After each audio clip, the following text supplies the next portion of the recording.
Fala pessoal do canal, hoje eu vou estar lendo para vocês Não Nascemos Prontos, de Mário Sérgio Cortella. Espero que vocês gostem. Para vocês que são novos no canal, deixe seu like, deixe a opinião de vocês nos comentários e vamos começar. Não nascemos prontos. O sempre surpreendente Guimarães Rosa dizia: o animal satisfeito dorme. Por trás dessa aparente obviedade está um dos mais fundos alertas contra o risco de cairmos na monotonia existencial, na redundância afetiva e na indulgência intelectual.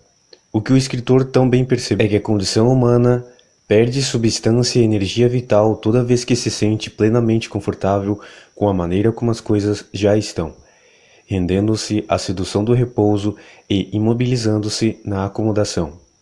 A advertência é preciosa: não esquecer que a satisfação conclui, encerra, termina.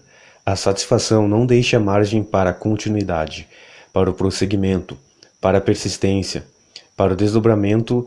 A satisfação acalma, limita, amortece. Por isso, quando alguém diz "fiquei muito satisfeito com você" ou "estou muito satisfeita com teu trabalho", é assustador. O que quer dizer com isso? Que nada mais de mim se deseja? Que o ponto atual é o meu limite e, portanto, nada mais além se pode esperar? Que está bom como está? Assim seria apavorante. Passaria a ideia de que desse jeito já basta. Ora, o agradável é quando alguém diz teu trabalho, ou carinho, ou comida, ou aula, ou texto, ou música, etc. é bom. Fiquei muito insatisfeito e, portanto, quero mais. Quero continuar, quero conhecer outras coisas.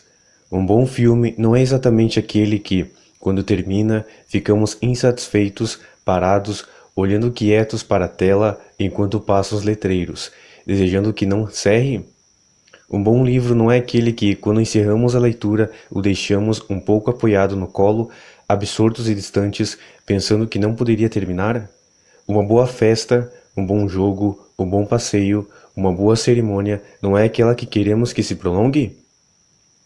Com a vida de cada um e de cada uma também tem de ser assim. Afinal de contas, não nascemos prontos e acabados. Ainda bem, pois estar satisfeito consigo mesmo é considerar-se terminado e constrangido ao possível da condição do momento. Quando crianças, só as crianças, muitas vezes, diante da tensão provocada por algum desafio que exige esforço, estudar, treinar, emagrecer, etc., ficamos preocupados e irritados, sonhando e pensando: por que a gente já não nasce pronto, sabendo todas as coisas? Bela e ingênua perspectiva. O ser que nasce sabendo não terá novidades, só reiterações. Somos seres de insatisfação e precisamos ter nisso alguma dose de ambição. Todavia, ambição é diferente de ganância, dado que o ambicioso quer mais e melhor, enquanto que o ganancioso quer só para si próprio. Nascer sabendo é uma limitação porque obriga apenas a repetir e nunca a criar, inovar, refazer, modificar. Quanto mais se nasce pronto, mais refém do que já se nasce e, portanto, do passado. Aprender sempre é o que mais impede que nos tornemos prisioneiros de situações que, por serem inéditas, não saberíamos enfrentar. Diante dessa realidade, é absurdo acreditar na ideia de que uma pessoa, quanto mais vive, mais velha fica. Para que alguém, quanto mais vivesse, mais velha ficasse, teria de ter nascido pronto e ir se gastando. Isso não ocorre com a gente, e sim com o fogão, sapato, geladeira. Gente não nasce pronta e vai se gastando. Gente nasce não pronta e vai se fazendo.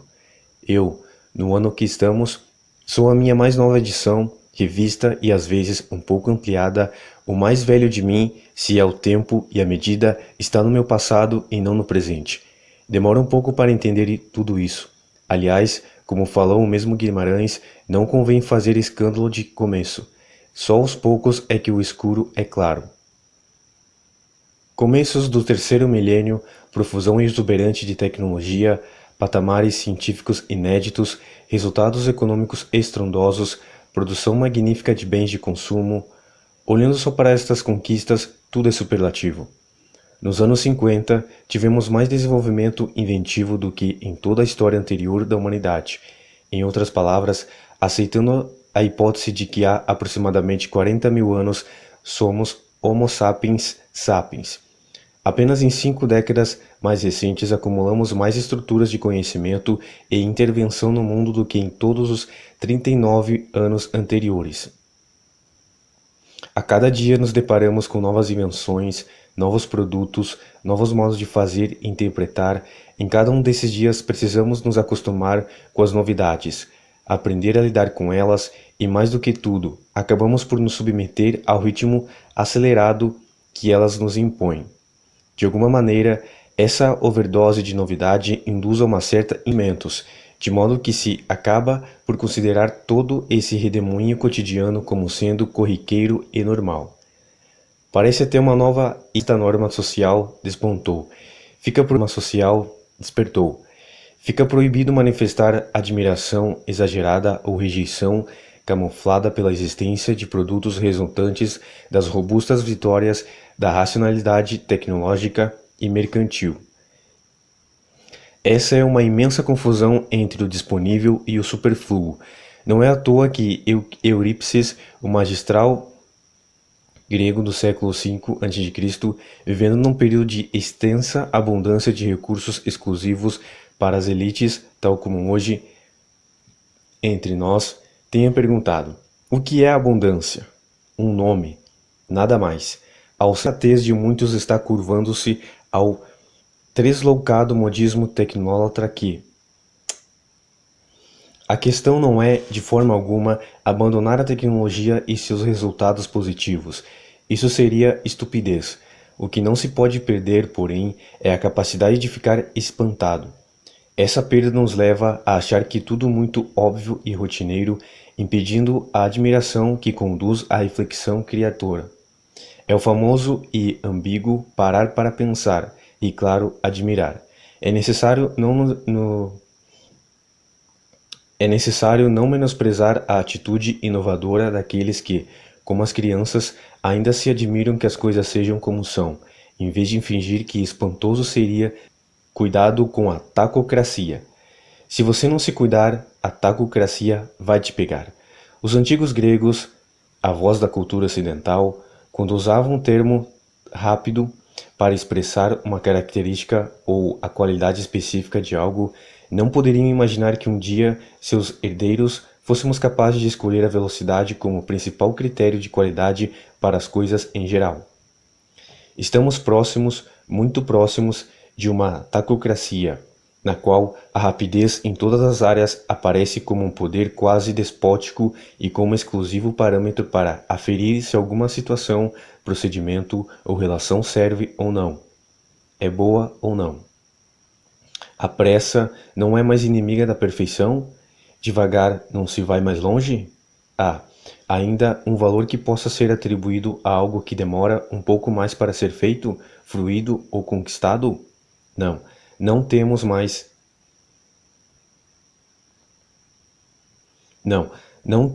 tempo. Cada dia levantamos mais cedo e vamos dormir mais tarde, sempre com a sensação de que o dia deveria ser mais extenso ou não soubemos nos organizar direito.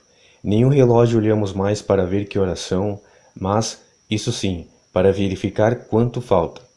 É essa urgência de visualizar o intervalo espacial entre os pontos que fez, por exemplo, com que os relógios de pulso digitais não obtivessem sucesso duradouro, pois precisam ser lidos em vez de apenas percebidos de relance. Hoje, só os usam os que têm algum tempo sobrando para fazer cálculos. Vai demorar para ficar pronto? Vou demorar para aprender isso? A conexão é demorada? A leitura desse livro é demorada? A visita ao museu é demorada? O culto é demorado? Aprender a tocar esse instrumento é demorado? Cuidar mais do corpo é demorado? Demora para fazer esta comida? Então não posso querer. Será um exagero pensar que estamos sendo invadidos pela tacocracia? Bem, lembremos somente uma situação modelar, a alimentação. Embora esta seja uma das maiores fontes de prazer e convivência para a nossa espécie, querer Querem que eu, a todo tempo, em vez de ser opção eventual, procure um tipo de comida em função da qual não precise pensar muito para selecionar, posso numerá-la no lugar de nomeá-la e, claro, não espere além de um minuto para recebê-la. Ademais, essa comida deve ter uma consistência que me permita dispensar o trabalho de mastigar muito, podendo comê-la com as mãos, após ser retirada do interior de um saco de papel.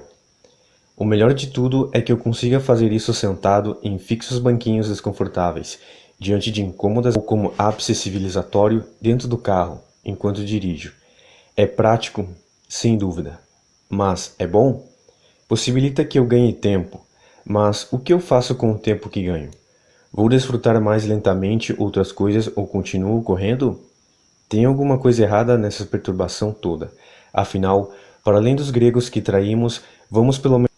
Currículo vitae significaria o percurso da vida, e não a vida em correria. O naufrágio de muitos internautas. Há mais de um século, o francês Jules Verne publicou uma de suas mais encantadoras e assustadoras obras, 20.000 Léguas Submarinas. Na época do lançamento, 1970, a maior parte das pessoas que tinham acesso a livros dominava minimamente o latim, seja por ser disciplina constante do currículo escolar em muitos países, seja por interesses específicos.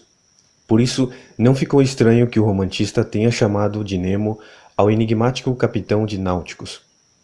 No decorrer das últimas décadas, porém, o latim, que há alguns séculos perdera seus falantes, perdeu a maior parcela dos seus conhecedores, e por consequência, no capitão ninguém, traduzindo para o português, desfez-se parte da aura misteriosa. Restou, no entanto, para além da força literária dessa precursora obra de ficção científica, um caráter predominatório. A possibilidade das pessoas se extraviarem nas novas incógnitas abissais, embarcando agora não mais no Náuticos, mas isso sim, em um computador, conduzidas mais uma vez por ninguém. Ora, cada dia fala-se mais e mais sobre o triunfal. Cada dia fala-se mais e mais sobre a triunfal entrada da humanidade na era do conhecimento. Exalta-se a capacidade humana de estar vivendo, a partir deste momento, um período no qual o conhecimento será a principal riqueza. Tudo é fonte para o conhecimento, e a principal delas seria a internet. Devagar com isso. Não se deve confundir informação com conhecimento. A internet, dentro das minhas competências e contemporâneas, é a mais fantástica e estupenda ferramenta para acesso à informação. No entanto, transformar a informação em conhecimento exige, antes de tudo, critérios de escolha à seleção, dado que o conhecimento, ao contrário da informação, não é cumulativo, mas seletivo. É como alguém que entra numa livraria ou em uma bienal do livro sem saber muito bem o que deseja, mesmo um simples passear. Corre o risco de ficar em pânico e com uma sensação de débito intelectual, sem ter clareza de por onde começar e imaginando que precisa ler tudo aquilo. É fundamental ter critério, isto é, saber o que se procura para poder escolher em função da finalidade que se tenha. Os computadores e a internet têm um caráter ferramental que não pode ser esquecido. Ferramenta não é objetivo em si mesmo, é instrumento para outra coisa. Por isso, há um ditado atribuído aos chineses no qual se diz: quando se aponta a lua, bela e brilhante, o tolo olha atentamente a ponta do teu dedo. Um instigante Lewis Carroll, na sua imortal Alice no País das Maravilhas, a ser lida e relida, tem dois personagens bem expressivos para entendermos os tempos atuais. Um coelho, como nós, sempre correndo, sempre olhando o relógio e sempre reclamando: estou atrasado, estou atrasado. E um insondável gato que, no alto de uma árvore, tem um corpo que aparece e desaparece, às vezes ficando só a cauda, às vezes só o sorriso. Há uma cena, adaptada aqui livremente, no qual Alice, desorientada, vê o gato na árvore e pergunta: para onde vai essa estrada? O gato replica: para onde você quer ir? E ela diz: Não sei, estou perdida. O gato não titubeia. Para quem não sabe onde vai, qualquer caminho serve. Sem critérios seletivos, muitos ficam sufocados por uma ânsia precária de ler tudo, acessar tudo, ouvir tudo, assistir tudo. É por isso que a maior parte dessas pessoas, em vez de navegar na internet, naufraga. Memória fugaz, história veloz. Um fenômeno característico desses nossos tempos é a exagerada aceleração do cotidiano e a velocidade espantosa com a qual as alterações se processam. Mal nos damos conta de um fato, acontecimento, relato ou situação, e lá se foram o registro e a percepção para longe de nossa memória próxima.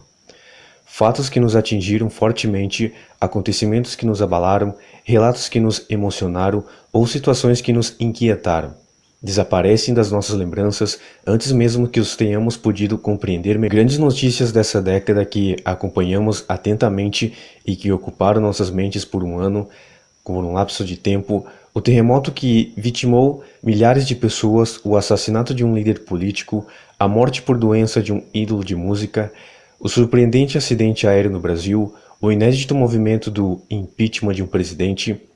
Lembra-se ainda dessas notícias? Em que ano um cientista escocês clonou uma ovelha apelidada de Dory? Um tsunami liquidou mais de 300 mil pessoas. Recorde-se dos países, ou pelo menos do mês. O assassinato do líder político israelense, cometido por um estudante em praça pública, foi em qual ano? 95, 96, 97? A queda do Muro de Berlim faz tempo que aconteceu? Quando? Mamonas assassinas, lembra? Morreram em desastre aéreo no mês de março de que ano? Em uma quinta-feira, próximas 8 horas da manhã, fomos informados da queda sem sobreviventes de um avião com quase 100 pessoas na capital paulista. Logo após a decolagem, assistimos a chocantes cenas por muito tempo. Mas, em qual ano isso ocorreu? E o processo de impeachment do presidente brasileiro, atropelado pela renúncia quase impulsória? Talvez o ano fique fácil de lembrar, mas e o mês? Recordamos mais facilmente o mês e o ano do suicídio de outro dos nossos presidentes ou até da renúncia de um deles no início dos anos 60. Guardamos de cabeça o ano do término da Segunda Guerra Mundial, o nome das cidades japonesas atomicamente bombardeadas, às vezes até o dia em que o ser humano pisou na Lua e o nome do estádio do qual a seleção brasileira levantou o tricampeonato do futebol. O do Treta, você lembra? E a cidade? E o Penta? Será que os tempos eram outros? Claro, porém, nossa dedicação e atenção sobre os fatos também outras. Havia uma maior possibilidade de acompanhamentos os fatos sem que nossa memória fosse atormentada por uma sucessão veloz e ocorrências fugazes, marcadas por uma condição de turbulência, obsolescência, com prazo de validade sempre vencendo. É por isso que muitas vezes os que temos mais idade nos surpreendemos com a dificuldade que a maioria dos jovens no nosso meio tem para compreender como história viva aquilo que para grande parte de nós ainda é memória. Ditadura, censura, sufoco político, coisa antiga? Podem pensar alguns. Solidariedade, confiança, utopias seletivas e coletivas, passado longínquo, afirmam outros, paz e amor, delírios dos velhos, brincam vários. Ora, por que não? Por que não paz e amor? Por que não utopias coletivas? Por que não projetos políticos? É preciso, em um diálogo marcado pela historicidade, aproximar esses dois modos de viver o presente, sem preconceito que enclausure no pretérito e sem arrogância que desqualifique o já vivido. Coisas de antigamente? Jamais. Coisas de futuramente. Nada do que é humano me é estranho? Certa vez, Laura, filha de Carl Murray, submeteu o grande pensador alemão a uma brincadeira divertida. Responder a uma daquelas entrevistas relâmpago, tornadas modelo nas revistas e jornais do século seguinte aos deles, que, a pretexto de desnudar a intimidade de uma personalidade ou ídolo, perguntam qual a cor favorita, prato favorito, herói favorito, etc. Depois de responder que a cor é vermelha, o prato é o peixe e o herói é Spartacus, Aparece entre os quesitos registrados em um bem preservado manuscrito em idioma inglês, aquele que indaga pela máxima favorita e Murray não titubeia. Nada do que é humano me é estranho, querendo afirmar sua convicção na ideia de fraternidade e humanidade coletiva. Essa resposta oferecida pelo generoso filósofo expressa, com prioridade, os ideais aos quais se declinou sinceramente por toda uma turbulenta existência. No entanto, nos nossos tempos ego-narcisismos, estamos perdendo a perspectiva de construção de uma convivência humana irmanada. Cada vez mais ganham destaque outros ditados como cada um por si e Deus por todos, ou cada macaco no seu galho, ou ainda quem pariu Mateus que o embale.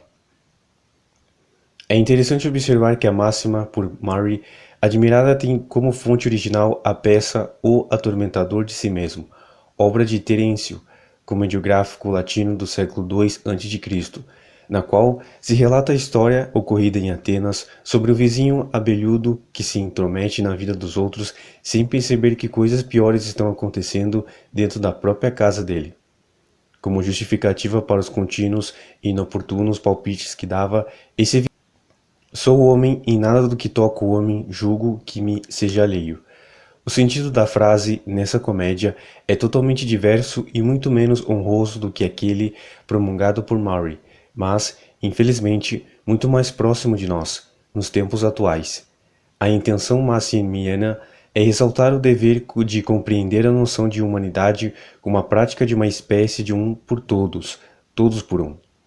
Já na acepção original e agora contemporânea é a defesa do direito à frutica, à fofoca e ao voivocismo desenfreado que assola um certo tipo de mídia altamente rentável, especializada na exposição impressa ou televisiva, do espetáculo proporcionado pelas delícias vividas pelos apaniguados e supostamente protegidos pelo destino e o inferno cotidiano dos fatalmente miseráveis e desgraçados. Nada do que é humano nos é estranho? Nem sempre, dado que, inclusive, até a maioria dos odores humanos naturais nos desagrada. Do que é humano nos é estranho? Nem sempre, dado que, inclusive, até a maioria dos odores humanos naturais nos desagrada. Não nos incomodamos por acariciar o dorso suado de um cavalo ou caminhar em meio aos cheiros que exalam uma estrabeira ou curral. Alguns proclamam apreciar esses aromas, porém, a fragrância do suor humano incomoda, assim como muitos consideram insuportável os fluidos. Somos capazes de, ao caminhar pelas ruas, desviar sem problema de fezes caninas ou felinas. Contudo, encontrar fezes humanas é motivo de asco, repugnância ou distanciamento, tal como quando nos deparamos com mendigos, doentes crônicos, menores abandonados, etc.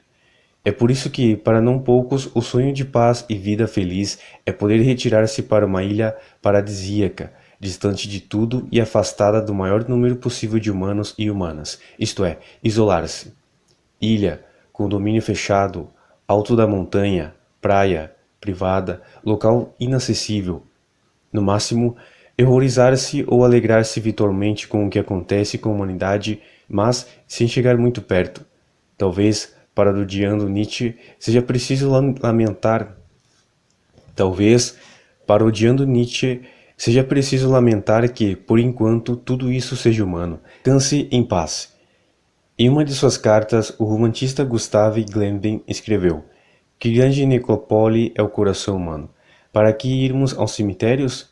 Basta abrirmos as nossas recordações, quantos túmulos. Uma visão quase amarga como essa coube muito bem no século retrasado e até há pouco ainda tinha alguma vitalidade. Agora, nas nossas pós-modernas e alvoroçadas épocas, estamos perdendo parte da capacidade de abrir as recordações, mesmo as tubulares.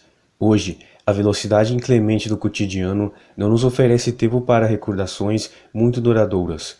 Se estamos com pouco tempo para cuidar da vida, menos ainda nos sobra para cuidar da morte. Não temos tempo. Houve uma época na história humana, e não faz muito, na qual, quando um dos nossos morria, parávamos tudo o que estivéssemos fazendo, o trabalho ou o que mais fosse, era interrompido e, se preciso, faziam-se longas viagens, até noturnas, ficantes. A humanidade houvera compreendido que, se a morte não nos confortamos, ao menos nos confortaremos em conjunto, nos apoiamos. As pessoas ficavam, às vezes por um dia e uma noite, em volta da família, aglomerados, grudados, exalando solidariamente a emoção, orando e purgando lentamente o impacto, mostrando aos mais próximos que não estavam sozinhos na perda. Ora, um dos mais fortes indícios da presença humana é o cuidado com os mortos. As mais antigas manifestações de formação social, quando as localizamos, o fazemos por intermédio de túmulos, inscrições, ossos agrupados ou corpos enterrados ou cremados. É sinal de humanidade não se conformar com a morte e, portanto, buscar vencer simbolicamente o que parece ser invencível.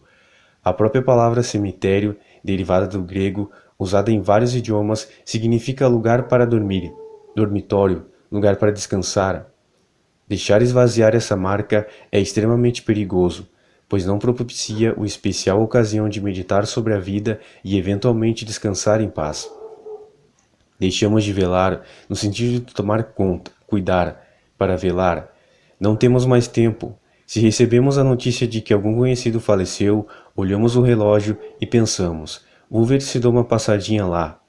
Alguém morre às 10 da manhã e, se der, será enterrado até às 5 da tarde, de maneira, em nome de não sofremos muito, sermos mais práticos e rápidos. Nem as crianças, já um pouco crescidas, são levadas a velórios.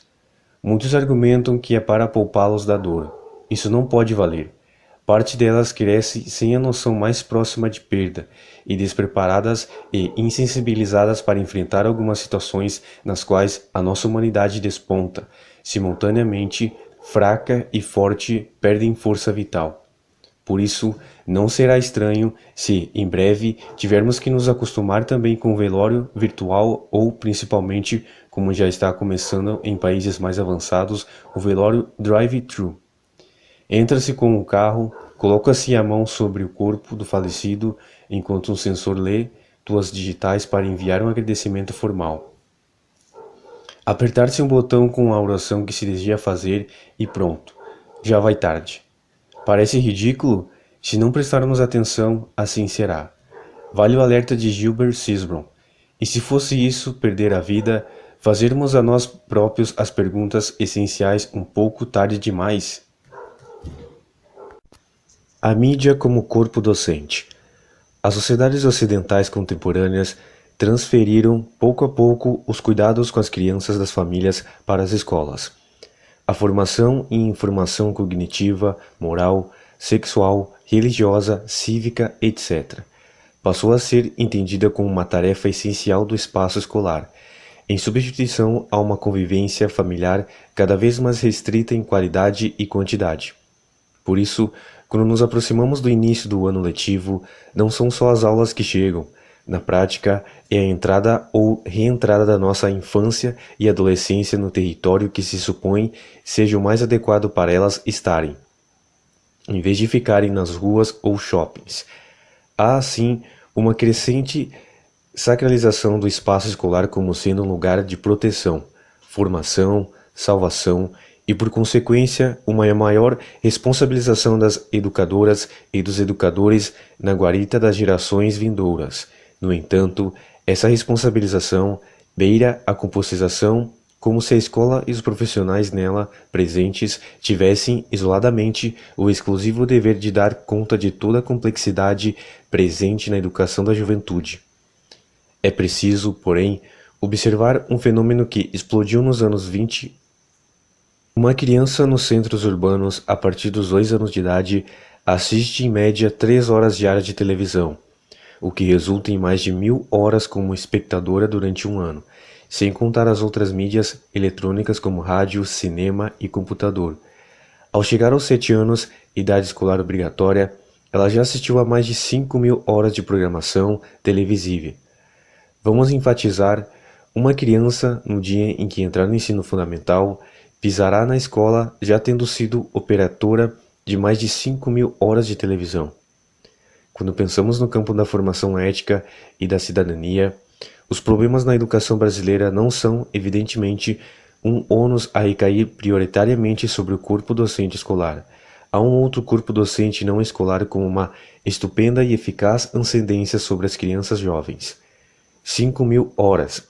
Imagina-se a responsabilidade daqueles e daquelas que produzem as programações e as publicidades. Pense-se no impacto formado sobre os valores, hábitos, normas, regras e saberes que os profissionais dessa área de mídia têm sobre o infante. Parte do caráter permanente da pessoa se estrutura. É claro que isso obriga também aos que lidam com a educação escolar rever os objetivos e a metodologia de trabalho. Afinal, crianças pequenas não chegam mais à escola sem alguma base de conhecimento e informação científica e social, dado que têm outras fontes de cultura no cotidiano. Entretanto, essa constatação não desobriga a mídia a pensar e repensar o seu papel social. Valores discriminatórios, errotização precoce, consumismo desvairado, competição e não cooperação, individualismo, etc., podem estar sendo ensinados, sem que os na mídia envolvidos deem conta disso. Vale por isso lembrar que no ano de 1980, nos contou Adélia Prado em Casos para um Viral, com seu estilo simultaneamente ingênuo e deveras peculiar, descrevendo uma cena familiar noturna em uma sala em pequenina cidade das Minas Gerais, quando fictícios personagens da novela borrifavam seus efeitos concretos na vida real. Há um seu loucura. Todo ano é a mesma coisa. O carnaval se aproxima e muitas pessoas começam a reclamar sem parar. Com impulsos rabugentos e veleidades moralistas, murmuram pelos cantos ou em voz alta contra a alegre ociosidade que neste período e por essas palavras e pragas seduz a maioria das humanamente mortais. Aproveitemos a inspiração dos ambientes, das passarelas monescas, quando se reinstala um simulacro da nobreza monárquica. E vamos dar passagem à advertência do jovem ensaísta francês do século XVIII, Marquês de Champens-Wangers. Os preguiçosos têm sempre vontade de fazer alguma coisa. Os que, como feitores renascidos, se outorgam a tarefa de colocar a todos os eixos, gritam e alardam com ares doutorais que o Brasil não tem jeito mesmo. Onde já se viu um país pobre dar-se ao luxo de Os que, como feitores renascidos, se outorgam a tarefa de colocar a todos nos eixos, gritam e alardam com ares doutrinais que o Brasil não tem jeito mesmo. Onde já se viu um país pobre dar-se ao luxo de parar de trabalhar? Já tem muito feriado por aqui e agora continuam suspendendo tudo de útil por 5 dias apenas para ficar dançando e pulando pelos ares das ruas. O que os estrangeiros, gente séria, vão pensar do nosso povo? Carnaval é perca de tempo. É por isso que uma nação assim não vai para frente. Ora, já somos uma das poderosas economias capitalistas do planeta, sem que a riqueza coletivamente gerada seja adequadamente repartida. Uma nação vai para frente quando prevalece a justiça cidadã e paz social, quando há garantia do direito ao trabalho e, portanto, ao descanso, quando os privilégios exclusivos não são apresentados como conquistas inevitáveis de alguns apaziguados. Uma nação perde tempo quando valoriza o cinismo que acomete fartamente alguns que se preocupam com quantos dias de folga tiram aqueles milhões para os quais sobra muito pouco de vida sã fora do horário de trabalho. É necessário interromper a lógica que entende o trabalho contínuo e incansável como sendo a única fonte de saudabilidade moral e cívica. É preciso enterrar a estranha racionalidade que entende a capacidade de voltar a trabalhar como sendo o melhor critério de saúde. É comum um adulto internado em um hospital ou adoentado em casa considerar-se sarado apenas quando, após perguntar ao médico se pode voltar ao trabalho, fica por ele liberado. Por que não perguntar, doutor, já estou bem? Já posso voltar a namorar, bailar, transar, jogar? Por isso é claro que não deve ser obrigatório brincar ou pular o carnaval. O que pode ser feito por todos e de todas é, isso sim, dar-se o direito de suspender um pouco o pragmatismo laboral do dia a dia e ganhar tempo em vez de perdê-lo. Tempo de parar para dançar, orar, descansar, divertir, meditar, estudar. Seja qual for a escolha, um tempo para si mesmo ou para si mesmo. Ócio não é falta do que fazer, mas possibilidade de, nas condições apresentadas, fazer a escolha lúdica do que se deseja, sem constrangimentos ou com possibilidade. Melhor, nesse caso, respeitar os insanamente saudáveis e continuamente produtivos incremento. As pessoas alegres fazem mais loucuras do que as pessoas tristes, porém, as loucuras das pessoas tristes são mais graves. Afinal, louco não é o povo que para por quase uma semana para brincar. Louco, provavelmente, é o povo que nem pensa em parar. Chegando, falta pouco, bem pouco, para nos considerarmos libertos da constrangedora e fantástica crença de termos sido feitos à imagem e semelhança da divindade. Em breve, assumiremos nosso posto exclusivo papel. Não há mais lugar para a divindade, pois agora já o somos. Catastrófico? Não. Horizonte possível para a herança perigosa da petulância ocidental. Muito mais ricos. Basta pegar o trecho da tragédia Antígona, obra na Atenas no século V a.C., no qual ele afirma que há muitas maravilhas neste mundo, mas a maior de todas é o homem. Nós ainda continuamos caudários desse tipo de profissão de fé. Por isso, tamanho era e é um encantamento com nossa espécie que de nada adiantará a advertência de Pindaro, talvez o mais importante poeta lírico grego, que quando Sófocles ainda era jovem afirmava que o homem é o sonho de uma sombra. Não adiantou mesmo, paixão antiga. Exemplo forte desse profundo auto-encantamento encontramos na obra de William Shakespeare. No sempre e com razão admirada peça de Hamlet, ele escreve: que obra de arte é o homem, tão nobre no raciocínio, tão vário na capacidade, em forma e movimento, tão preciso e admirável. Na ação é como um anjo, no entendimento é como um Deus. A beleza do mundo, o exemplo dos animais. Nenhuma indagação sobre a nossa capacidade deteletária, a nossa presunção egoísta ou até a nossa infindável soberba. É como se disséssemos: somos insuperáveis. Depois de nós, humanos e humanas, a natureza nada mais tem a oferecer de melhor. Nós encontramos no ápice da criação, ou da evolução, como se diria, com grandes dificuldades desde o século XIX, a partir da preocupação de Darwin, para muitos irritantes, em nos colocar como mais um entre outros, seres frutos da mutação, seleção natural e acaso. Apesar da dúvida parecer uma prerrogativa do seu contemporâneo Descartes, foi o francês Blaise Pascal, filósofo e escritor músico cristão, que no século XVII provocou mais desconforto contra a exaltação shakespeariana, ao suspeitar do quase sacralizado território humano. O que é o homem na natureza? Um nada em comparação com o infinito, um tudo em face do nada, um intermediário entre o nada e o tudo. Bela ideia, não? Mas Pascal vai adiante. Antes que caiamos novamente na tentação do sublime elogio a nós mesmos, o que é, portanto, o homem?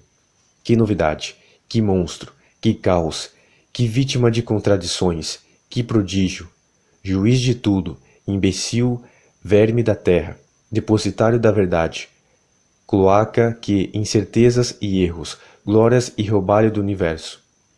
A Quaresma, um tempo de reflexão para a religião de muitas pessoas, pode nos ensinar um pouco também, pois, ao começar em um dia chamado Quarta-feira de Cinzas, renomama-se a frase que, na crença judaica, cristã, islâmica, foi dita por Abraão: vou ousar falar ao meu Senhor.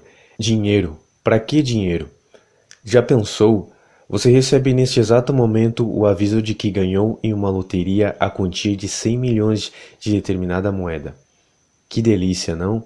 Todos os problemas resolvidos, Adeus às preocupações, finalmente chegou a sua vez. Passou o primeiro impacto e o alegre desnorteamento. É preciso tomar rápidas providências para aproveitar, proteger e aumentar o que agora é seu. As providências deverão seguir a seguinte ordem: primeiro, desaparecer para um local onde ninguém o encontre. Segundo, não atender ligações de parentes e amigos, próximos ou distantes, dado que não dá para confiar nesse povo interesseiro. Número 3. Correr, incógnito, para aplicar o dinheiro, pois ele pode render milhares de outros por dia e ficar parado é arriscar-se a empobrecer. 4. Contratar seguranças para você e família, junto com carros blindados. 5. Mudar de casa, indo para um lugar distante, com grades, guaritas e fossos. Aí sim, bom proveito.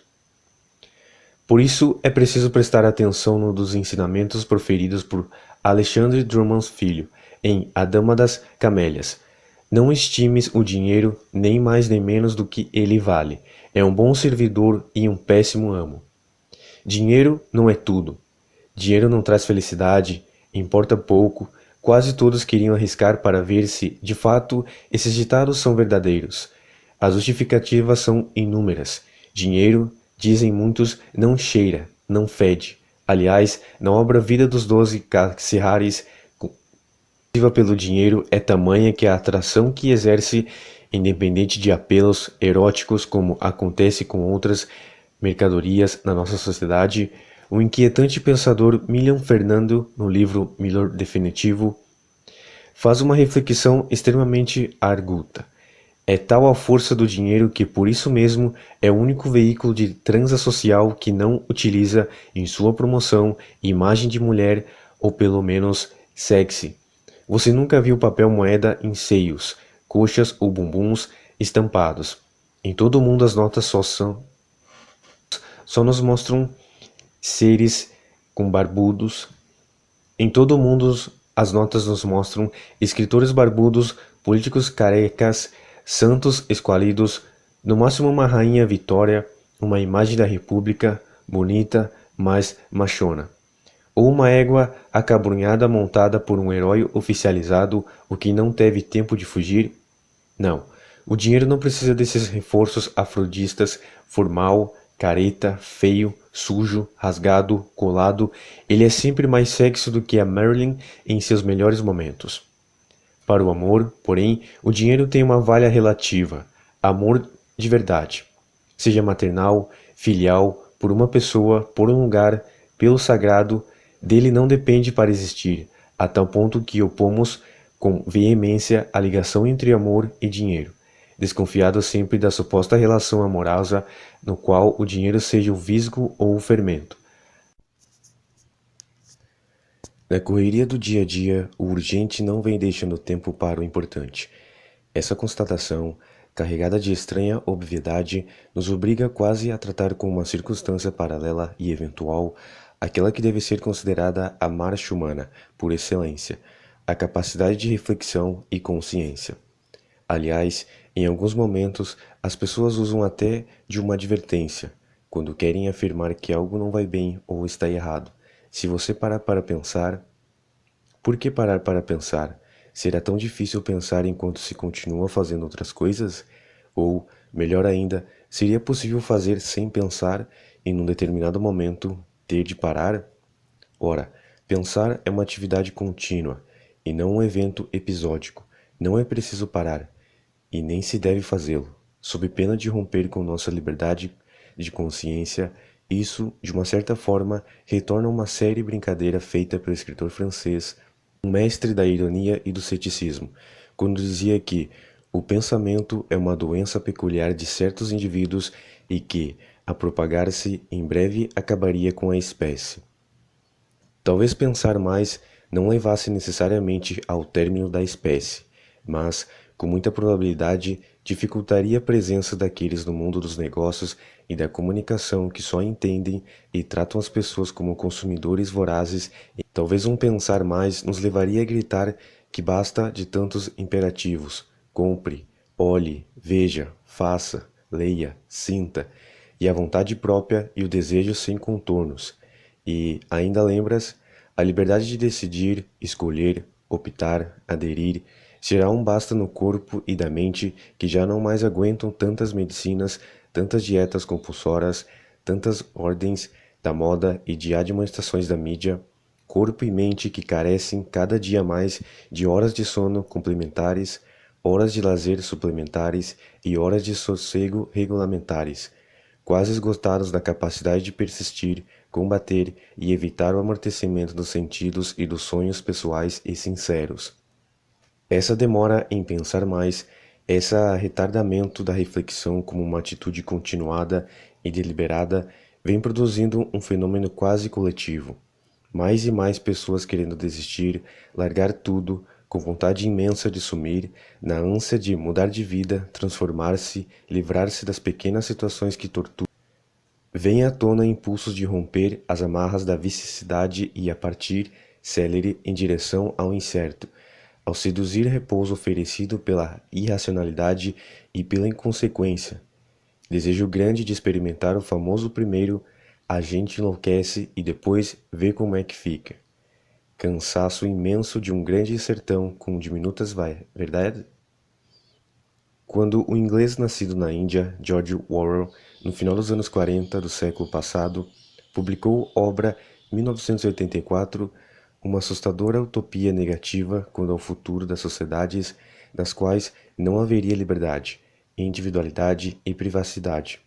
Despontou no Ocidente uma disfarçado e ansiado consenso apoiado em uma simulada expectativa. Tudo aquilo que ele colocara no livro jamais poderia acontecer e nem se relacionava com o porvir do mundo capitalista.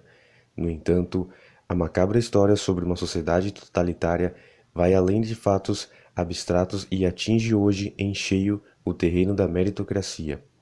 Orwell disse que, numa sociedade como a que pronunciou, o crime de pensar não implica a morte, o crime de pensar é a própria morte. Pouco importa, dado que ser humano é ser capaz de dizer não ao que parece não ter alternativa, apesar dos constrangimentos e da tentativa de sequestro da nossa subjetividade, pensar não é de fato crime e por isso, claro, não se deve parar. Enquanto a vida. Temos hoje um razoável consenso. Os tempos estão terríveis, difíceis, complicados. Partilhamos uma época de grande intranquilidade espiritual, de inúmeros padecimentos físicos, de infinitos distúrbios existenciais, de profundos dilemas morais. Cabe, porém, uma questão. Alguma vez não foi assim? Levando em conta que todo e cada ser humano sempre viveu na era contemporânea, em qual delas não terá valido, então, o alerta de Guimarães Rosa de que viver é muito perigoso? No entanto, resistimos. A esperança é o princípio vital, expresso na sábia e verdadeira constatação comum de que, enquanto há vida, há esperança. Mesmo face a mais aparentemente intransponíveis circunstâncias, achamos possível ser de outro modo. Inventamos e reinventamos alternativas de nos dominarem e, sem cessar, sonhamos com o mais e o melhor. Em princípio, como para outros animais, as memórias das inevitáveis cotidianas deveriam nos deixar como legado o medo da repetição, o temor cauteloso pelo retorno da sensação ruim e até um impulso em direção ao desalento. Contudo, de novo resistimos. É por isso que em pleno renascimento, sempre renascimento, do século XVI ocidental, o magistral Michelangelo dizia que Deus concedeu uma irmã à recordação e chamou-lhe esperança. Essa ideia foi retomada no século XIX pelo dramaturgo francês Victor Hugo, não por acaso um dos expoentes máximos do romantismo, que afirmava ser a esperança uma memória que deseja, e ainda, na obra Os Miseráveis, o mesmo autor nos instiga afirmando que julgar-se-ia bem com, mais corretamente, um homem por aquilo que ele sonha do que por aquilo que ele pensa. Sonho, aí, não significa, claro, devaneio inútil ou delírio. Sonho, nessa acepção, é o lugar do não pronto, mas desejado, ansiado, querido. Nessa direção, também o Oriente nos socorre com a milenar inspiração que anima o escritor conhecido pelo pseudônimo literário, escreveu ele que a esperança não é nem realidade nem quimera. Ela é como os caminhos da terra. Sobre a terra não havia caminhos. Eles foram feitos pelo grande número. O dinamarquês, depois naturalizado norte-americano, Jacob Riis, considerado o primeiro fotografista, dedicou sua arte à transição do século XIX para a humana. Publicou centenas de fotografias daqueles que Victor Hugo imortalizara como miseráveis, mas plenos de esperança. O fotógrafo consignou à humanidade capacidade de não desistir em uma belíssima imagem, ao dizer que, quando nada parece ajudar, eu vou e olho o cortador de pedras martelando sua rocha talvez 100 vezes sem que uma só rochadura apareça. No entanto, na 100ª martelada, a pedra se abre em duas, e eu sei que não foi aquela a que conseguiu, mas todas as que vieram antes. Os excessivamente pragmáticos, ou corretamente chamados de idiotas da obviedade, diriam ser esta uma concepção piegas. São esses, com muita probabilidade, incapazes de compreender a esperança como produtora de futuro e aniquiladora da dureza de existir. Assim, não perceberiam a profunda beleza contida na lenda atribuída ao, também contor de pedras, Michelangelo, ao ser perguntado sobre como fizera a escultura de Davi, com quase 4,5 metros em um só bloco de mármore, guardada na Academia de Belas Artes de Florença. Ele disse: "Foi fácil. Fiquei um bom tempo olhando o mármore até nele enxergar o Davi. Aí peguei o martelo e o cinzel e tirei tudo que não era Davi." Toda a história tivemos tantas concentrações urbanas com a inacreditável densidade populacional como as que temos atualmente. Esses exorbitantes adensamentos humanos vêm perdendo pouco a pouco os contornos de uma comunidade e transformando-se em meros agrupamentos. Assim, em inúmeras regiões, não importando o tamanho da cidade e sim a ruptura social, estamos muito próximo do limite da suportabilidade, dentro de uma forçada convivência com contínuos confrontos de complexas e difusas necessidades, carências e ganâncias. Há uma imensa diferença entre agrupamento e comunidade. Esta pressupõe partilha de interesses e cuidado protetor mútuo, enquanto aquele que resume-se uma simples agregação de pessoas com raros objetivos coletivos comuns, pontuado por sinais de uma filantropia, por ser calculista e interesseira, beira o cinismo urbanista. No entanto, mesmo em meio à multidão, sabemos por experiência própria ou relatada, é possível sentir-se sozinho. Conhecemos, por nós ou pelos outros, a condição de viver em cidades com milhares e milhares de outras pessoas e ainda assim experimentar e desejar a solidão. De uma certa maneira, essa realidade angustiante, estar só, entre muitos, participar com outros de aglomeração de adversários, nega uma das mais fortes convicções do filósofo francês Gabriel Marcel, que em meados do século XX acreditava que a solidão é essencial à fraternidade. Parece que nos nossos tempos ela, a solidão, voluntária ou involuntária, serve mais como um refúgio ou abandono do que, de fato, como um momento reflexivo. Olhando as nossas inclementes metrópoles, é provável até que outro francês, o escritor Gilles Lafosse, que solitariamente suicidou-se em 1945 após a derrota dos nazistas, com quem tardiamente colaborava, estivesse certo ao dizer que a cidade não é a solidão, porque a cidade aniquila tudo quanto provoca a solidão, a cidade é o vazio. Esse melancólico pensamento encarna-se em parte da inquietante e ainda atual obra do inglês Aldon Action, com quem uma La Fonche pré-fascista tivera ligação no começo do surrealismo. Um mundo pleno de vazios afirma que, se somos diferentes, é fatal que estejamos sós. Quem se importa? Lembrou seu quase contemporâneo, o irlandês Oscar Wilde, as tragédias alheias são sempre de uma banalidade desesperante. Jean de La Fontaine afirmava que, bem melhor sozinho do que com tolos. Já o pensador Paul Waller dizia que o homem sozinho está sempre em má companhia. Quem está com a razão? O antes só do que mal acompanhado parece triunfar sobre o nenhum homem é uma ilha. A base para a derrota da sociedade autoprotetora está em partir de constatação de que, conformando-nos em viver em agrupamentos e não em comunidades, continuamente se está mal acompanhado. Então, vamos ao cada um por si, e qual Deus por todos? E claro, retornando ao parentesco original, cada macaco no seu galho.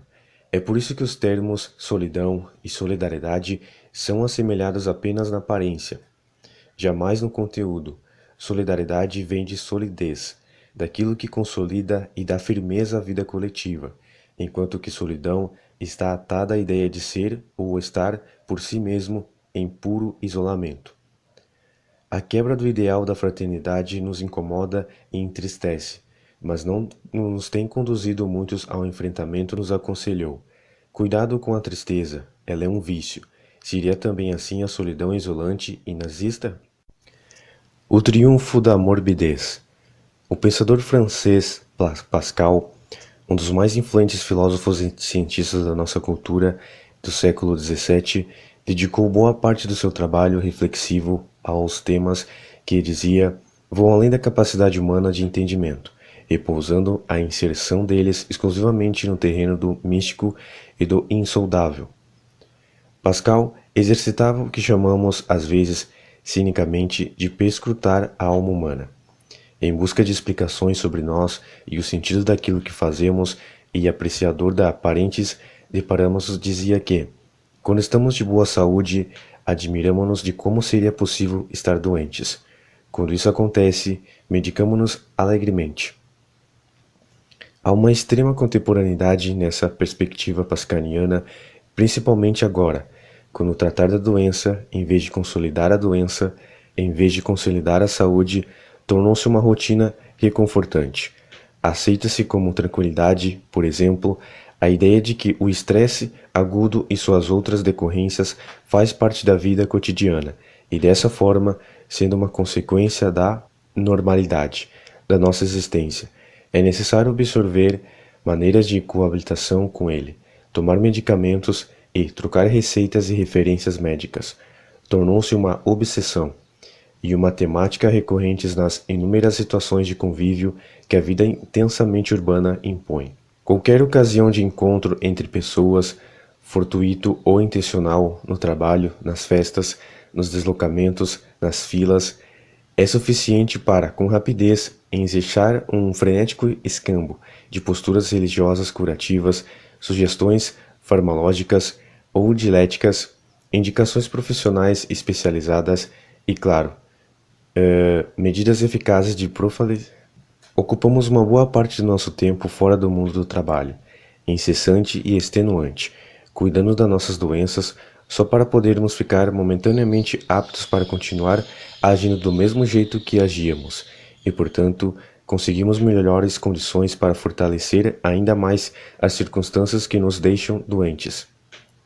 Freud, na segunda década do século XX, deixou de dar atenção estrita aos mecanismos de funcionamento da psiquismo individual e passou a dirigir ao olhar psicanalítico, por ele fundado, para os obstáculos da convivência humana em sociedades complexas.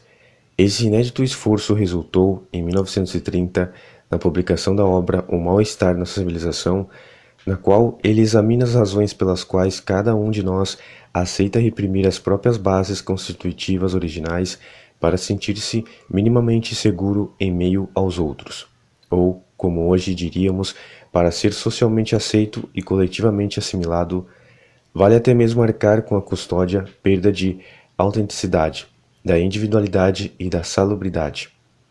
Vivemos agora a civilização do mal-estar? É provável. Não estamos nos viciando em remédios, mas, isso sim, em doenças que entendemos como normas, gerando uma passividade brutal, intensamente vivida em torno do patológico e da submissão ao poder.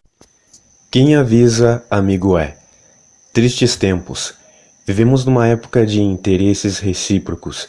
Atravessamos um período de pragmatismos mútuos, nos quais as regras da competitividade mortal e de uma base econômica idolatrada e implacável nos mecanismos de exclusão impõem valores gananciosos. Uma norma principal ganha campo. É bom tudo o que for útil. É adequado tudo o que for lucrativo. É moralmente confortável tudo o que for vantajoso. O princípio central da convivência passa a ser o inesgotável uma mão lava a outra. A amizade também não consegue escapar muito dessa avalação. Poucas são as relações interpessoais que fogem ao utilitarismo das afetividades simuladas. Cada vez mais temos amizades fugazes, com data de validade restrita. As pessoas vão e vêm rapidamente, acumulando-se uma série de perdas, fragilidade. O aprofundamento dessas relações focaliza-se com orientação básica do mundo dos negócios. A necessidade de ampliar ao máximo o número de contatos, sem que, de fato, essas aproximações signifiquem uma intenção de permanência e dedicação, usa-se com facilidade a palavra amigo, em vez de, honestamente, fazer valer as expressões colega ou conhecido. Chega-se, inclusive, a uma situação mais defensiva. Aqueles e aquelas que recusam qualquer forma de envolvimento nas afeições e na camaradagem, supondo, com densa carga de razão, ser difícil separar o que é uma boa lealdade sincera e amiga de uma simpatia forjada e circunstancial. A própria ideia de confraternizar, isto é, de estar entre fraternos, fica sutilmente obscurecida pela concepção de que é fundamental fazer network para poder estar sempre entre os emergentes sociais e laborais, em vez de afundar no destino dos meros sobreviventes. Sem desejar produzir um recuso à nostalgia tola, é saudável lembrar bons tempos aqueles nos quais se podia acreditar no que Aristóteles, já no século IV a.C., afirmava a ética anocáutico. A amizade é uma alma com dois corpos. Parece que o ideal aristotélico vem sendo superado por uma perspectiva muito bem expressa pelo eventualmente sático filósofo francês Montesquieu. A amizade é um contrato segundo ao qual nos comprometemos a prestar pequenos favores para que nos retribuamos com grandes. É claro que continuam persistindo as amizades duradouras, aquelas que, passados meses ou anos, tem-se a sensação de que a distância temporal não valeu. A intimidade permanece viva, o apoio irrestrito prossegue incômodo.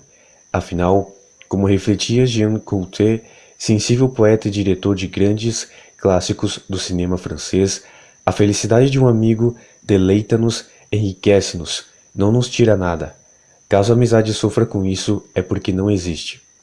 É por isso que Clanford, em obra póstuma chamada Pensamentos, Máximas e Anedotas, publica em 1995, pouco depois do suicídio em Paris, afirmava que, neste mundo, temos três aspectos de amigos: aqueles que nos amam, aqueles que não se preocupam conosco e os que nos odeiam. A mesma ideia desponta no século seguinte com a característica ironia irlandesa de Oscar Wilde. Toda a gente é capaz de sentir os sofrimentos de um amigo. Ver com agrado seus êxitos exige uma natureza muito delicada. Ainda tem de valer o ditado itálico: América, a ameaçadora consciência letárgica. Em momentos tão estonteantes como estes em que nos enredamos, apalertados pela inaceitável efeitos resultantes da imensa capacidade humana para produzir catástrofes e terrorismos inúteis, vem à tona uma atitude exceptante, que oscila entre o cansaço oriundo da reiteração cotidiana do horror e o torpor decorrente de frágil eficácia das soluções apresentadas o tempo todo, e sem muita reflexão se é convocado a tomar uma posição, provocado a fixar do lado de algumas prováveis.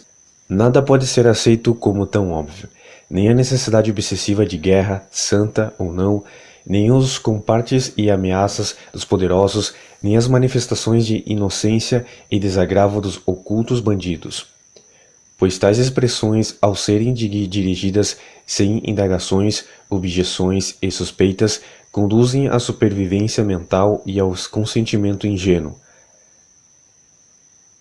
A história nos ensina a não querer glorificar os Montesquios, mesmo sob pretexto de serem justos, pois, como lembrou o escritor Henri Barbuy em sua vivência francesa na Primeira Guerra Mundial, seria um crime mostrar ao lado os bons da guerra, ainda que ela os tivesse.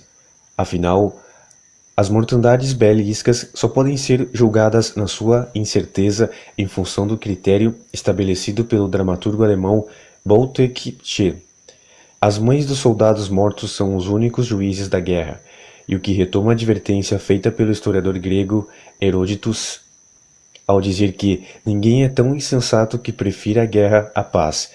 Em tempo de paz, os filhos enterram os pais. Em tempo de guerra, os pais enterram os filhos. A esperança não pode purificar, sepultada também ela, sobre os territórios escombros dos outrora símbolos do desatenta, em função das inúmeras divergências que teve com o poder despótico, afirmava com toda a razão que todas as guerras são concis, porque é sempre o homem contra o homem que derrama seu próprio sangue, que despedaça suas próprias entranhas. São como cumplicidade. O escritor suíço Denis de Goncourt, a decadência, seja ela na sociedade mais ampla, seja em quaisquer instâncias como família, trabalho, política, princípio é quando o imperativo ético da ação é substituído pela acomodação e pela espera desalentada, isto é, quando se abre mão de dever que emana da liberdade e se exige, para ser exatamente livre, uma intervenção consciente. Isto é lembrado em função de um sorrateiro entorpecimento que acontece em muitos, aniquilando pouco a pouco a capacidade de reagir e apontar como fora de lugar muitas coisas que parecem encaixar-se, sem arestas, na vida cotidiana e que precisam ser fortemente rejeitadas, de modo que esta não lhe dê lugar ao abatimento que apenas guarda em vez de buscar provocar resultados. Estamos nos acostumando, com rapidez e sem resistência ativa, com alguns desvios que parecem fatais e inexoravelmente presentes, como se fizessem parte da vida: violência, desemprego, fome, corrupção e outros. É a prostração como hábito.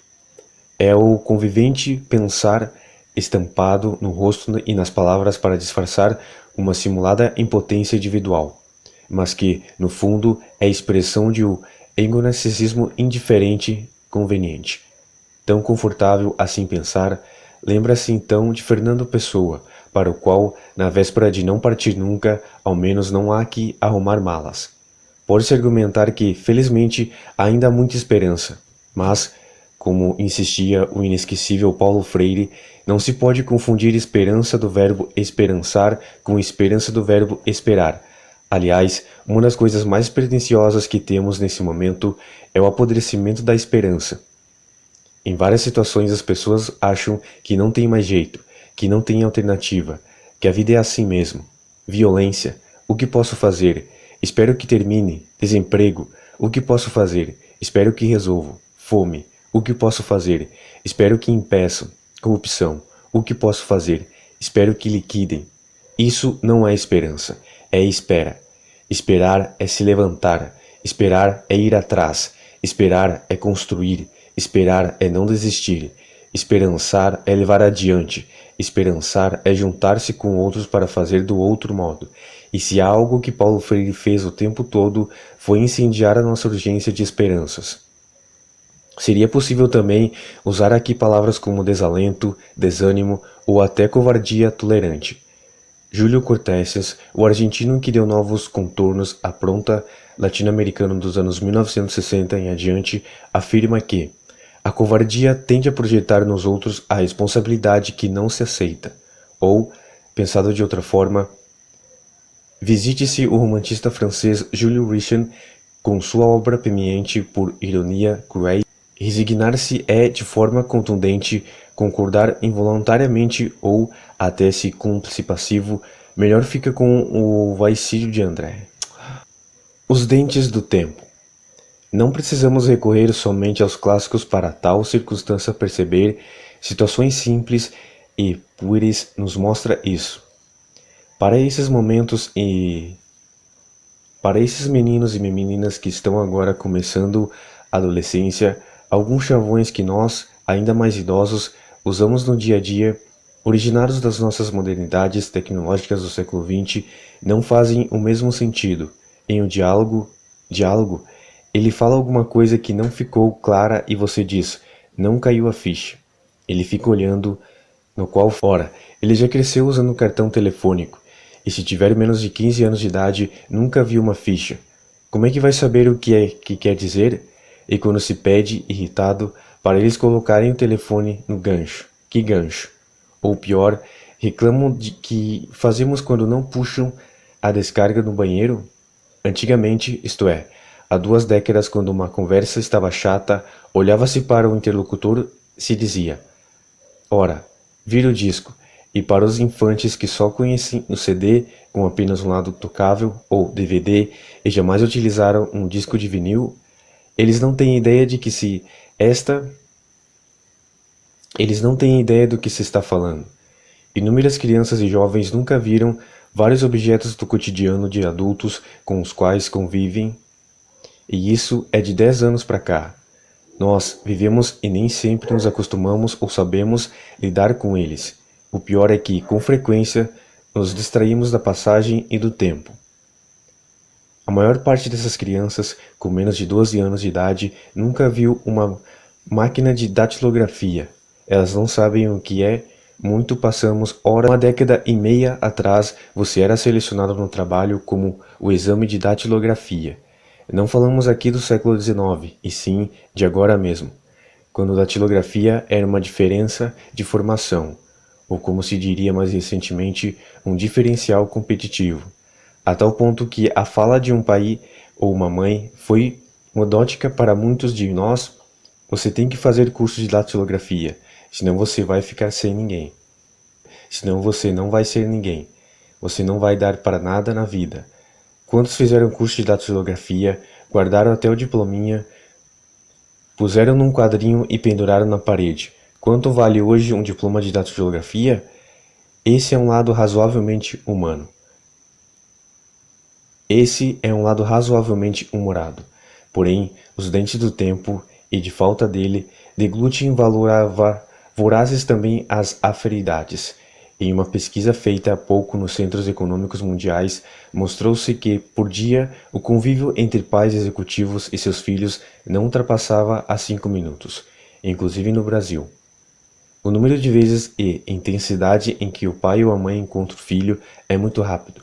Há, inclusive, um fato tristemente inédito: nas metrópoles, somos a primeira geração de adultos que sai de casa mais tarde que os filhos.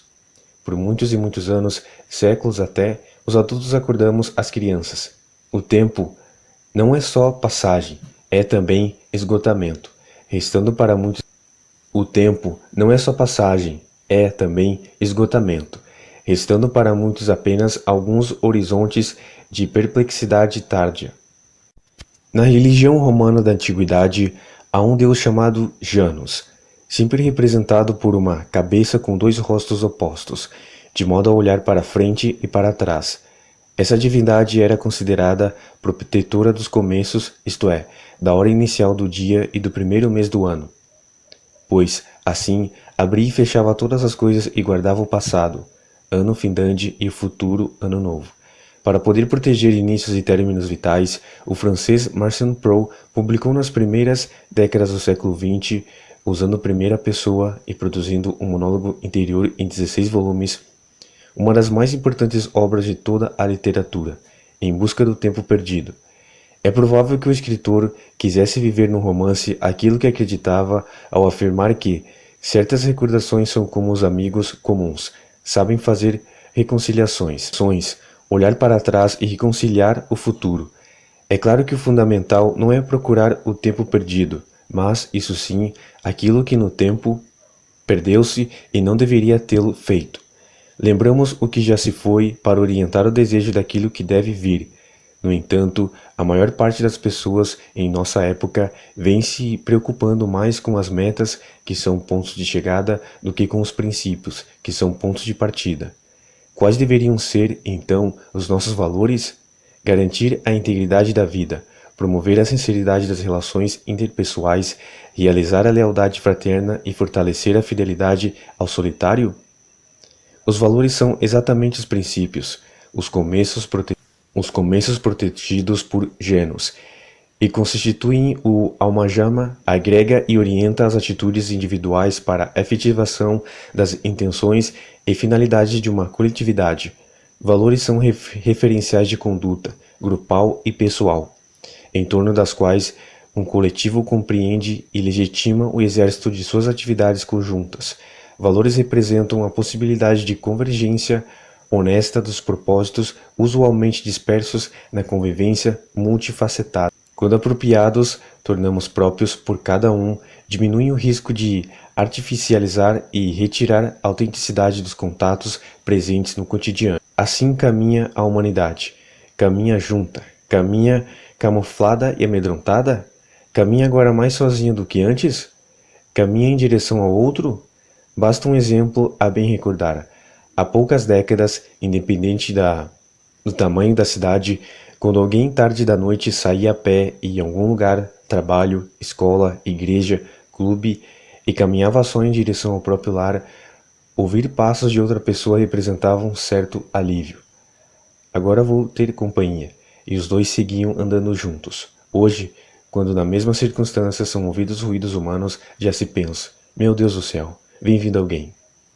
O que aconteceu? Qual princípio foi violado? Antes o outro era até um amparo. Tínhamos medo, quando muito, de alma de outro mundo. Do que se tem medo agora? Do outro, porque em vez de ser alguém que pode se proteger, é eventual ameaça feroz. No século anterior ao de Proust, o poeta inglês George Gordon nos desafiava, dizendo que a recordação da felicidade já não é felicidade, a recordação da dor ainda é dor. Por isso, é precioso reviver o relato inserido no princípio da Bíblia judaico-cristã, no qual há um trecho conhecido e muito esquecido. Logo após a narrativa do primeiro assassinato e, consequentemente, estiçamento original da fraternidade a ser referida, o Criador procura o criminoso que, eticamente, alega insanção. O Senhor disse a Caim: "Onde está teu irmão Abel?" "Não sei", respondeu ele. "Serei eu o guarda do teu irmão?" Pergunta e resposta continuam ecoando nestes novos recomeços. Salutar nostalgia. No século XVII, a medicina europeia utilizava uma palavra para indicar a volta de uma dor, nostalgia. A base etimológica para esse termo foi a junção das expressões gregas nostos, regresso, e algos, dor. No final desse mesmo século, um médico suíço da Palícia estendeu a compreensão do termo à ideia de volta à pátria, isto é, uma tristeza imensa, com um desejo forte de retornar.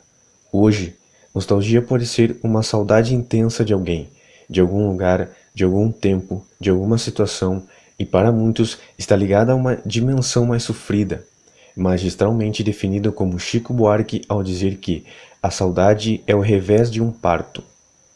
Em 1973, o cineasta italiano Federico Fellini, que faleceu em Roma 20 anos depois, filmou a emocionante nostalgia obra a Marcos, no qual rememora por meio de pouco disfarçadas autorreferenciais a infância vivida em Rimini, cidade natal desse genial artista. Em alguns dos dialetos da Itália, amor significa aproximadamente "eu me lembro", isto é, continua guardado dentro de mim, pois aí está presente o substantivo latino cor. Sábia consciência. Há uma procura muito intensa hoje em dia pelo atingimento de um lugar aparentemente desconhecido, a moradia da sabedoria. O fácil provocado por um modo liberticida e materialista de existir, somado ao cansaço resultante da oferta incessante de inúmeras e ineficazes fórmulas prontas para o sucesso, leva à inspiração por algo misterioso e extremamente desejado. O sintoma mais evidente dessa ânsia está na profusão de medicinas, religiões, literaturas e rituais que anunciam um ponto de chegada que acalmará os espíritos e cessará a turbulência de mentes atormentadas pela busca de um sentido para a próxima existência. Parodiando o título da estupenda obra do escritor francês Marcel Proust, parece que agora é preciso irmos cederes, em busca do tempo perdido. No entanto, o romantista mesmo em A Sombra das Pari... No entanto, o romantista mesmo em A Sombra das Raparigas em Flor nos ensina que a sabedoria não se transmite, é preciso que a gente mesmo a descubra depois de uma caminhada que ninguém fazer em nosso lugar e que ninguém nos pode evitar, porque a sabedoria é uma maneira de ver as coisas. Sabedoria, uma maneira de ver as coisas. Claude Lévi-Strauss, antropólogo contemporâneo de Proust e, sem dúvida, o mais importante estudioso contemporâneo das culturas, escreveu em O Cru e o Cozido que o sábio não é o homem que fornece as verdadeiras respostas, é o que formula as verdadeiras perguntas. É necessário fazer outras perguntas, ir atrás das indagações que produzem um novo saber, observar com outros olhares, através da história pessoal e coletiva, evitando a empáfia daqueles e daquelas que supõem já estar de posse do conhecimento e da certeza. Tempos de arrogância, estes nossos, muitos cientistas se arvoram em detentores da exclusiva posse da verdade. Vários governantes assumem posturas petulantes ao recusarem a existência de concepções divergentes. Inúmeros especialistas insistem na rejeição aos fatos em nome das teorias. Variados líderes religiosos impedem o afloramento da quebra da alienação. Está rareando entre os altamente escolarizados e economicamente beneficiados a imprescindível modestia sincera, aquela que nos impede de enxergar limites nos nossos saberes e poderes. Por isso, é imprescindível revisitar o monge benedito que há aproximadamente 1300 anos viveu na Inglaterra, Beta, e edificado pela Igreja no período, era chamado também de O Venerável. Também foi a erudição e honestidade narrativa que sustentou ao escrever uma trajetória de seu pai. Desde a ocupação romana até aqueles dias, não-se referência para os estudos históricos medievais. Um homem como ele, pleno de conhecimentos e admirado pela imensa capacidade intelectual, conseguiu não ser vítima da presunção que acomete a muitos e muitas nessa condição, ou até longe dela. Beda nos legou, com validade intermeditada, uma prescrição em forma de advertência, na qual diz que há 3 caminhos para a infelicidade, ou fracasso: não ensinar o que se sabe, não praticar o que se ensina, não perguntar o que se ignora. Uma triade assim arremessa a ideia de sucesso para muito além do que muitos acreditam nos nossos modernos tempos. Poderíamos dizer, retomado pelo propositivo, as 3 advertências de Beta, que o sucesso está na generosidade mental, em ensinar o que se sabe, na honestidade moral, praticar o que ensina e na humildade inteligente, perguntar o que ignora. Nesse sentido, o ensinamento do monge está empregado do que entendemos ser a sabedoria, ou mais ainda, a sapiência. Mário Quintana, poeta modernista que nos por pouco não atravessou vivo todo o século passado, é autor da deliciosa obra de leitura do cotidiano, premiada em seu conjunto pela Academia Brasileira de Letras, na qual tentou por 3 vezes ingressar e foi derrotado. O gaúcho sempre foi um frasista militante de alta qualidade e durante anos publicou muitas dessas frases em jornais com o título de Caderno H. Uma delas toca num dos temas mais recorrentes dos nossos momentos, a ideia de destino. Diz ele que o destino é o acaso atacado de mania de grandeza. Destino ou acaso, coincidência ou fatalidade, determinismo ou liberdade. Há uma angústia presente na necessidade de fazer escolhas e, mais ainda, ter de aceitar o resultado daquilo que se escolheu. Às vezes, essa angústia se transforma em desgosto, sofreguidão, atribulação. sufoco, avidez, desassossego, inquietação. A melhor forma de justificar ocorrências, legitimar frustrações ou desculpar algumas emoções desvairadas é naturalizar a origem de tudo, isto é, colocar as causas dos fatos e comportamentos em um patamar fora da intervenção humana, como por exemplo o destino ou a natureza. Assemelhe-se um pouco à síndrome da Gabriela, uma apologia do eu nasci assim, eu cresci assim, eu sou mesmo assim.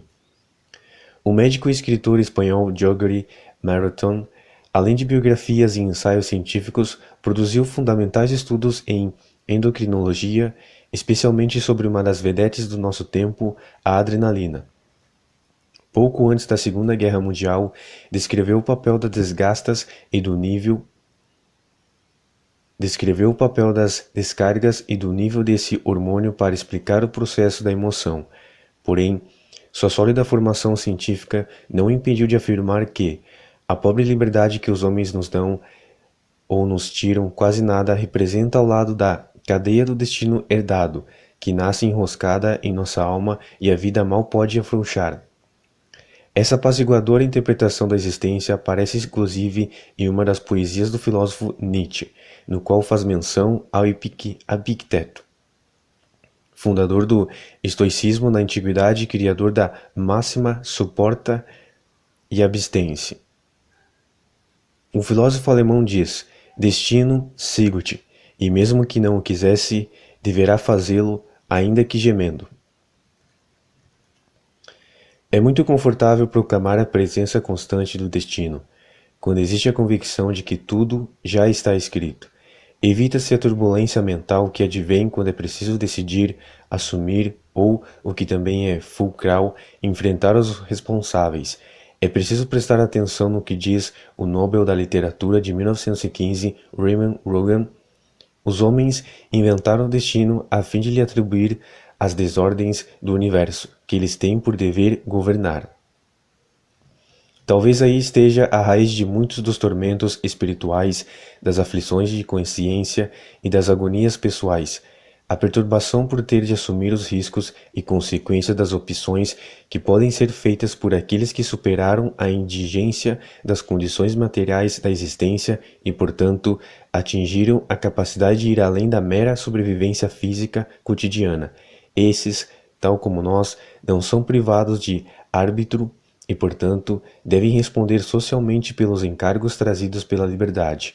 A atitude expectante, aquela que fica no aguardo do que vier, supondo a representação involuntária de um enredo previamente elaborado por forças alheias ao nosso mundo, representa uma postura negligente e até irresponsável. Deixa a vida me levar? A vida leva eu? Na antiguidade, o começo do mês, por nós, chamado novembro, inaugurava uma série de celebrações religiosas das populações não cristãs no norte europeu. Para alguns desses povos, o ano se iniciava exatamente neste primeiro dia, com um novo ciclo vital, coetâneo com as necessidades de colheitas agrícolas e provisão para o forte inverno que sempre viria. No mundo céltico, por exemplo, o período marcava-se por festividades diúdicas que, por meio do assentimento de fogueiras e velas, procuravam indicar a todos os espíritos, bruxas, fantasmas e demônios que vagavam soltos sob o comando de Sinda, Senhor dos Mortos, desde a última noite do ano findante, o caminho para se afastarem do mundo humano. Porém, quando o cristianismo robusteceu-se e passou inclusive a ganhar hegemonia social e econômica, uma das políticas adoptadas pela Igreja da época foi buscar superar ritos e obrigações de outras religiões, fazendo coincidir as próprias celebrações principais com as festividades concorrentes. Uma sequência dessa ação foi a oficialização de 1º de novembro como Dia de Todos os Santos, ou consagrados há quase 1200 anos pelo Papa Gregório I, assumindo uma festa cristã criada ainda no século VII. E claro, o central, no entanto, é que não há ato oficial que impeça a irrupção das antigas convicções, dos temores seculares, das vivências religiosas e culturais, ou até das comemorações praticadas independentemente das hierarquias e do poder central. Por isso, mesmo com certa imposição majoritária, Os povos do norte da Europa e descendentes dos anglo-saxões em outras religiões não abandonaram seus costumes mais recônditos e continuaram a honrar as crenças ancestrais. O que leva um ser humano a acreditar em profecias ou a seguir determinadas crenças, antes de mais nada, somos seres que têm noções de tempo, passado, presente e futuro. Sabemos também que somos finitos e que a vida individual acaba. Não queremos acabar a menos que perca a esperança de viver diferente e melhor. Para tanto, desejamos saber sempre o que vai nos acontecer, isto é, o que é que vem pela frente. Nossa insegurança em relação ao futuro e nossa busca em compreendê-lo leva muitos a procurarem explicações mais fantasiosas que, pelo menos, ofereçam alguma proteção contra o inesperado, mesmo que ele não seja bom. De uma forma certa ou de uma certa forma, crer em espíritos malignos ou benignos ou seguir práticas que os professam é uma maneira de preparar-se e, minimamente, tentar controlar o desconhecido. Feitiçaria, encantamento, bruxaria, superstição, tanto faz. O que vale é poder brincar, ou levar a sério, a arte de interpretar os sinais desconhecidos e honrar os temores mais profundos. Por isso, ecoa até hoje o apelo de Banquo dirigido à bruxa nas palavras criadas por Shakespeare no ato 1 de Macbeth: se tendes o dom de ler as sementes do tempo, e dizeis quais hão de germinar e quais hão, fala-te. É muito interessante observar o quanto a ditadura da velocidade e do não tenho tempo a perder retira do cotidiano das metrópoles e de suas tristes simulações uma das mais profundas maneiras de aproveitar de fato o tempo. A necessária paciência para a fruição, quase degustação lenta, dos movimentos de busca intensa do prazer originário do universo da leitura. Essa insana tacocracia, de vida sem reflexão, produz uma amarga rejeição à eroticidade inerente aos momentos nos quais é preciso entrar no éxio emanado da leitura prazerosa, do mergulho intencional e povoadamente solitário que nos atinge quando nos abandonamos aos sussurros que vêm de dentro. Ao escrever sobre a arte de amar, nela incluída a capacidade de não admitir a banalização do erótico e no sensual, o psicanalista alemão Erich Fromm, nas suas geniais tentativas de juntar as concepções de Mary e Freud, que tanto influenciaram a contratual nos anos 70, nos advertiu que o homem moderno pensa perder algo, tempo, quando não faz as coisas depressa. Entretanto, não sabe o que fazer com o tempo que ganha, a não ser matá-lo. A frase mais tola do que a daqueles ou daquela que diz: acho que, para passar ou matar o tempo, vou ler alguma coisa. Ler um livro para matar o tempo. Não. Afonso Arinos de Melo, importante juridista e político mineiro, conhecido mais por ser autor da primeira lei de 1900, escreveu: domar o tempo não é matá-lo, é vivê-lo. Viver o tempo. Vivificá-lo, torná-lo substantivo e desfrutável. Ora, nada como um bom livro para fazer pulsar a vida no nosso interior. Vida essa que, quando absortos na leitura, nos faz esquecer a fluidez temporal e nos permite suspender provisoriamente a mortalidade e a finitude. É um pouco a percepção que teve o Russo, um dos principais escritores do século XIX. A emoção do bom livro é tão imensa que se torna lamentavelmente irrepetível.